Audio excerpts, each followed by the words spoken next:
Hey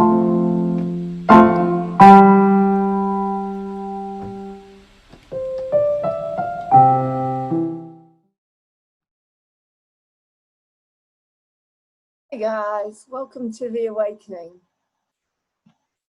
What if you actually get up and you don't want to do anything? You don't want to do the light work that you feel you're put here to do. You have had a really difficult night where you felt ill. You get emails from people telling you that what you're putting out is rubbish, particularly people that you respect. And they have evidence that it's rubbish, and yet your gut tells you it's not. And anyway, we're here to explore. And there's very little love around you at this moment. You wake up and you're on your own. You just feel completely alone, and you feel like, I can't do it today. I can't do it today. Now, lots of you must be waking up like that, the way I woke up today. I just can't do it. I don't want to do it today. So don't. So don't. You see, that's the misconception. The misconception is that you have to do anything. No one told you that you have to do anything. You know, when I studied A Course in Miracles, I learned that nothing or anyone, Jesus or, no one, God, told us that we have to do anything. Our job is to be happy. Our job is to be peaceful and calm and happy. That's it. You don't have to do anything. Today, I'm in child mode, and this is Myrtle. Myrtle Fillmore, my bunny. I named her after Myrtle Fillmore, the healer. The healer who healed herself when everybody said that she wouldn't, that she couldn't. She's falling apart and she's old. Look at her. But she is my comfort zone, my comfort bunny. And today I feel about 5 years old. I feel alone. I feel abandoned. I feel sad. And I feel like I can't be bothered. I just can't be bothered. I can't get Adobe to work properly to do the editing of my programs. And as I say, I woke up and there were these emails that I really didn't want to see. Where's the lottery grant? Why is it taking so long to get the money? Yada, yada. You know, the ego is happy to go on and on and on and on. That's the darkness, my darlings. But when I go outside, I see a beautiful blue sky with little puffy clouds and a beautiful sun shining down on top of me without any chemtrails. And then I open A Course in Miracles and it says, I am among the ministers of God, of love. Let us today be neither arrogant nor falsely humble. We have gone beyond such foolishness. We cannot judge ourselves, nor need we do so. These are but attempts to hold decision off and to delay commitment to our function, which is to be happy. It is not our part to judge our worth, nor can we know what role is best for us. What we can do within a larger plan we cannot see in its entirety. Our part is cast in heaven, not in hell. And what we think is weakness can be strength. What we believe to be our strength is often arrogance. Whatever your appointed role may be, it was selected by the voice for God, for love, whose function is to speak for you as well, seeing your strengths exactly as they are, and equally aware of where they can be best applied. For what, to whom, and when? He chooses and accepts your part for you. He does not work without your own consent. We do not consent. But he is not deceived in what you are and listens only to his voice in you. It is through his ability to hear one voice, which is his own, that you become aware at last there is one voice in you. And that one voice appoints your function and relays it to you, giving you the strength to understand it, do what it entails, and succeed in everything you do that is related to it. God has joined his Son in this. His Son becomes his messenger of unity with him. His Son, you, his daughter, me. It is this joining to the voice for God or love, of father and son or daughter, that sets apart salvation from the world. It is this voice which speaks of laws the world does not obey, which promises salvation from all sins with guilt abolished in the mind, that God love created sinless. Now this mind becomes aware of who created it and of his lasting union with itself. So it itself, the one reality in which its will and that of love God are joined. A messenger is not the one who writes the message he delivers, nor does he or she question the right of him who does, nor ask why he or she has chosen those who will receive the message that he or she brings. It is enough that he or she accept it, give it to the ones for whom it is intended, and fulfill its or role in its delivery. So my job as a messenger is to give the messages, not to think about them, not to dwell on whether they are true or not, but to give the messages as a media company, to send out the messages of other people's truth for you to decide. A messenger is not the one who writes the message, as I said. It is enough that he or she accept, give it to ones for whom it's intended, and fulfill his or role in its delivery.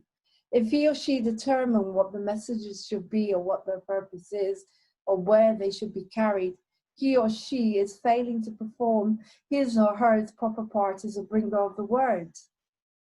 So if I decide what is true and what isn't true, I'm not giving others a chance to express their truth. There is one major difference in the role of heaven's messengers, which sets them off from those the world appoints. The messages that they deliver are intended first for them. And it is only as they can accept them for themselves that they become able to bring them further and to give them everywhere that they were meant to be. I cannot teach you to come into the light until I am able to come into the light. I cannot teach you what is good and what is not good for us until I am able to feel in my heart exactly what is true and what isn't. But I can give other people's truth. Like earthly messengers, they did not write the messages they bear, but they become their first receivers in the truest sense, receiving to prepare themselves to give. An earthly messenger fulfills his role or her role by giving all the messages away. This is perfect. This is A Course in Miracles, and it's answering my question. The messengers of love perform their part by their acceptance of his or her messages as for themselves. I'm sure they understand the messages by giving them away.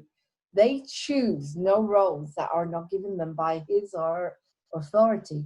And so they gain by every message they give away. Would you receive the messages of love? For thus do you become his or her messenger. You are appointed now, and yet you wait to give the messages you have received. And so you do not know that they are yours and do not recognize them. No one can receive and understand he has received until he gives.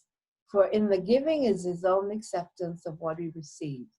I give out what I'm receiving, and then it's up to you to make your decisions. Don't turn against me. I am a messenger. For you are now the messenger of love. Receive his messages. That is part of your appointed role. Love has not failed to offer what you need, nor has it been left unaccepted. Yet another part of your appointed task is to be yet accomplished. He who has received for you the messages of love would have them be received by you as well. For thus do you identify with him and claim your own. It is very long. We practice giving him what he would have, that we may recognize his gifts to us. He needs our voice that he may speak through us. He needs our hands to hold his messages and carry to those whom he wills, for those who wait in misery may be at last delivered. And he or she needs our will united with his own, that we may be the true receivers of the gifts he gives. Let us but learn this lesson for today. We will not recognize that we receive until we give it. You have heard this said 100 ways, 100 times. Yet belief is lacking still. But this is sure, until belief is given, you will receive 1,000 miracles and then receive 1,000 more. But will not know that God himself has left no gift beyond what you already have, nor has denied the tiniest of blessings to his son or daughter. What can this mean to you until you have identified with him and with his own? Our lesson for today is thus: I am among the ministers of love. I am grateful that I have the means by which to recognize I am free. The world recedes as we light up our minds and realize these holy words are true. They are the message sent to us today from our Creator. Now we demonstrate how they have changed our minds about ourselves and what our function is. For as we prove that we accept no will we do not share, our many gifts from our Creator will spring to our sight and leap into our hands, and we will recognize what we received. Thank you. I love you. I am among the ministers of love. I am grateful I have the means by which to recognize I am free. And so I am allowed to give you the messages that I believe may be true. And then if you want to come and debate that they're not, then we'll do it in front of the public. I'm moving on TV. That's my answer. And that is the answer, I think. I have an idea. Let's get the debate going. Please bring on that group. And we can debate with Mark Steele.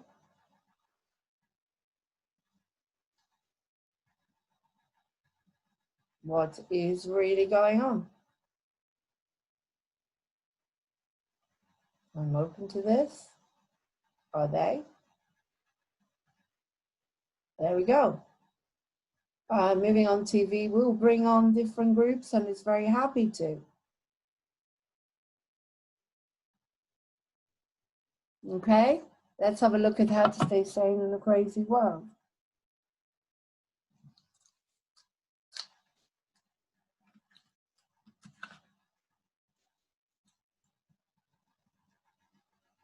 So basically, we need another debate. Another debate as well.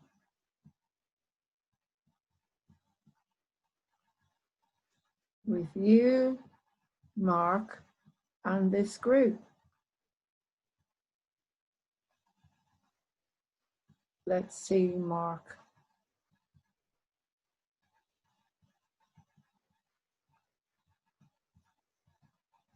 Yeah, we need another debate, and then we can see what the truth is, and the public can make their own decisions. Okay, how about that? I shall ask Mark about this. How to stay sane, meditation. Today I'm going to do some meditation. I'm letting go today. I'm meditating for the amount of time I can, as I know this will benefit me and make me more aware and awake. Meditation today, guys. You need to meditate. Okay, that's what I'm going to do. I'm going to contact Mark Steele. I'm going to put out the debate we've done, and I'm going to ask for another one with this other group. They call themselves something, the Cosmos. ukcosmos.org. Take care, love you lots, have a beautiful day.